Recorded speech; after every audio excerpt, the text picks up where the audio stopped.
জয়ের ধারা অব্যাহত রাখার মিশন টাইগারদের। ওয়ানডে ফরম্যাটে বরাবরই শক্তিশালী বাংলাদেশ, হোক সেটা ঘরের মাটিতে কিংবা বিদেশে। প্রতিপক্ষ যত শক্তিশালী হোক, লাল সবুজের প্রতিনিধিরা ছেড়ে কথা বলে না। তার উপর স্বাগতিক ওয়েস্ট ইন্ডিজের বিপক্ষে এই ফরম্যাটে টাইগারদের রয়েছে সুখকর স্মৃতিও। এবারের ওয়েস্ট ইন্ডিজ সফরে শুরুটা টাইগারদের হতাশার ছিল। 2 ম্যাচ টেস্ট সিরিজের প্রথম ম্যাচে হেরেছিল কোনো রকম লড়াই না করেই। তবে দ্বিতীয় ম্যাচে ঘুরে দাঁড়িয়েছে সফরকারীরা। ব্যাটে বলে দাপট দেখিয়ে লাল বলে সিরিজ শেষ করে 1-1 সমতায় উইন্ডিজের মাটিতে সাদা পোশাকে জয় পায় 15 বছর পর। এবার পালা ওয়ানডে সিরিজের। পরিসংখ্যান অনুযায়ী টেস্ট ফরম্যাটে বাংলাদেশ খানিকটা কম শক্তির দল হলেও ওয়ানডে ফরম্যাটে ওয়েস্ট ইন্ডিজের বিপক্ষে আধিপত্য বিস্তার করে খেলে বাংলাদেশ। এই ফরম্যাটে টাইগারদের বিপক্ষে উইন্ডিজরা সবশেষে এই ফরম্যাটে সিরিজ জয় পায় 2014 সালে। তার মধ্যে 2022 সালেও তাদের ঘরের মাটিতে গিয়ে 3-0 ব্যবধানে সিরিজ জিতেছিল লাল সবুজের প্রতিনিধিরা।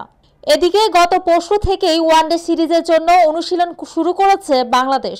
প্রথম দিনের অনুশীলন শুরুর আগে দলের প্রতি বার্তা দিতে গিয়ে অধিনায়ক মেহেদী হাসান মিরাজ বলেন, আমরা বিগত দিনে কি খেলেছি না খেলেছি সেসব বাদ।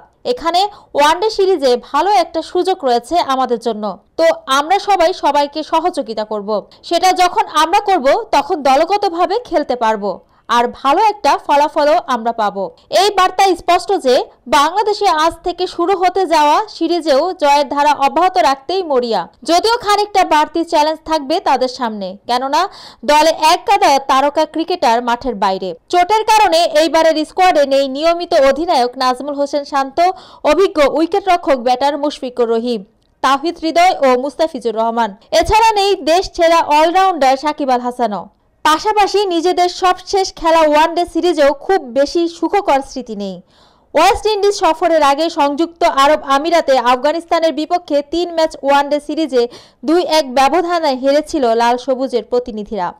তবে সেই কথা মাথায় না রেখে নতুন সিরিজে নতুনভাবে শুরু করতে চায় মিরাজ বাহিনী।